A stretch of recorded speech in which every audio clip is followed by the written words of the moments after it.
மீட்பரும் பெற்றவருமாகிய இயேசு கிறிஸ்துவின் நாமத்தினாலே யாவருக்கும் வாழ்த்தலை தெரிவித்துக் கொள்கிறேன். பிரான்சிஸ் அசிசி என்ற ஒரு துறவியார் ஒரு நாள் தனது மடத்தில் உள்ள மற்றொரு துறவியை அழைத்துக் கொண்டு நாம் இன்றைக்கு சுவிசேஷத்தை அறிவிக்கப் போகிறோம் என்று அழைத்துச் சென்றார். அவர்கள் காலையிலிருந்து மாலை வரை அந்த பட்டணத்தின் தெருக்களிலே சுற்றித் திரிந்தார்கள். அவர்கள் துறவியர் உடை அணிந்து எதிர்பட்டவர்கள் கொடுக்கிற வந்தனங்களை ஏற்றுக்கொண்டு சில குறிப்பிட்ட இடங்களில் அவர்களுக்கு தெரிந்தவர்களோடு பேசினார்கள்.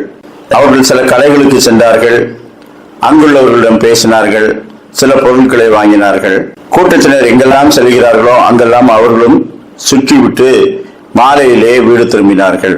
அப்பொழுது உடன் வந்த அந்த சின்ன துறவியார் பிரான்சிஸ் அசிசி அவர்களிடம், ஐயா, காலையிலிருந்து நாம் சுற்றினோம், சில ஆட்களை சந்தித்தோம், சில ஆட்களோடு பேசினோம், அப்படியே வந்துவிட்டோம், சுவிசேஷத்தை சொல்லவே இல்லையே, நீங்கள் அதற்காகத்தான் அழைத்து சென்றீர்கள், எங்குமே நாம் பிரசங்கிக்கவில்லையே என்று கேட்டார்.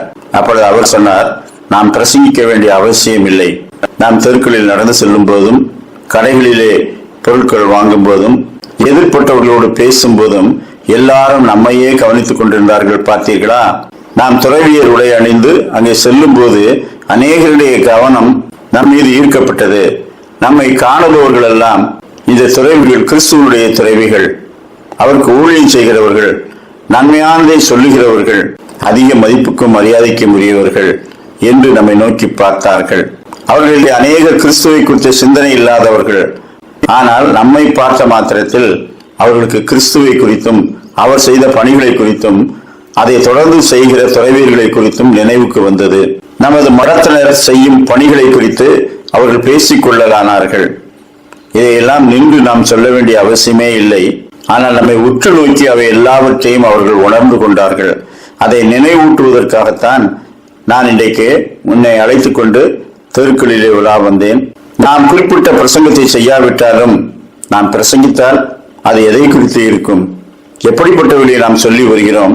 ஒவ்வொரு நாள் ஞாயிற்றுக்கிழமை ஆராதனையிலும் வலியுறுத்தப்படுவது எது? இது எல்லாவற்றையும் நம்மை பார்த்த மாத்திரத்தில் ஜனங்கள் நினைவு கொள்கிறார்கள். நாம் பிரசங்கித்ததை விட வாழ்ந்து காட்டுவதுதான் முக்கியமானது. நம்முடைய வாழ்க்கை எப்படிப்பட்டது என்பதை குறித்து தான் இன்றைக்கு அவர்கள் பேசிக் கொள்வார்கள். எனவே மடத்தின் அந்த அருள்பணியை நாம் தொடர்ந்து செய்வோம். மக்களை சந்திக்கும் போதெல்லாம் அவர்களுக்குள்ளே ஒரு உணர்வை அவர்கள் பெறுகிறார்களே. எனவே அடிக்கடி நாம் மக்களை சந்திப்போம். ஒவ்வொரு ஓய்வு நாளின் போதும் அவர்கள் அருட்செய்தியை கேட்டுக்கொள்கிறார்கள். அது போதும் என்று சொன்னார். நாம் வாழும் இடங்களில் எல்லாம் நம்மை காண்பவர்கள், நம்மை அறிந்திருக்கிறவர்கள் நம்மில் கிறிஸ்துவை தேடுகிறார்கள். இவர்கள் என்ன செய்து வருகிறார்கள், என்ன பேசுகிறார்கள் என்று கவனிக்கின்றார்கள். எனவே அவர்களுக்கு முன்பாக நல் நடத்தை உள்ளவர்களாக, நன்மையானவர்களை பேசுகிறவர்களாக நம்மை எப்பொழுதும் நாம் வெளிப்படுத்துவோம். 1 தீமோத்தேயு 4:12 நீ வார்த்தையிலும் நடக்கையிலும் அன்பிலும் ஆவியிலும் விசுவாசத்திலும் கற்பிலும் விசுவாசிகளுக்கு மாதிரியாயிரு. கிறிஸ்தவம் என்பது முன்மாதிரியான ஜீவியம். மனுஷர் உங்கள் நற்கிரியைகளை கண்டு பரலோகத்தில் இருக்கிற உங்கள் பிதாவை மகிமைப்படுத்தும்படி உங்கள் வெளிச்சம் அவர்களுக்கு முன்பாக பிரகாசிக்க கடவுது என்று தேவகுமாரன் சொல்லுகின்றார். உங்களுக்குள்ளே ஒரு வெளிச்சம் இருக்கிறது.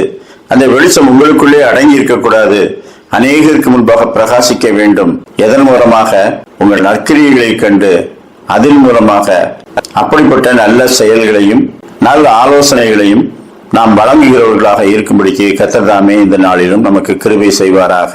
ஆமேன்.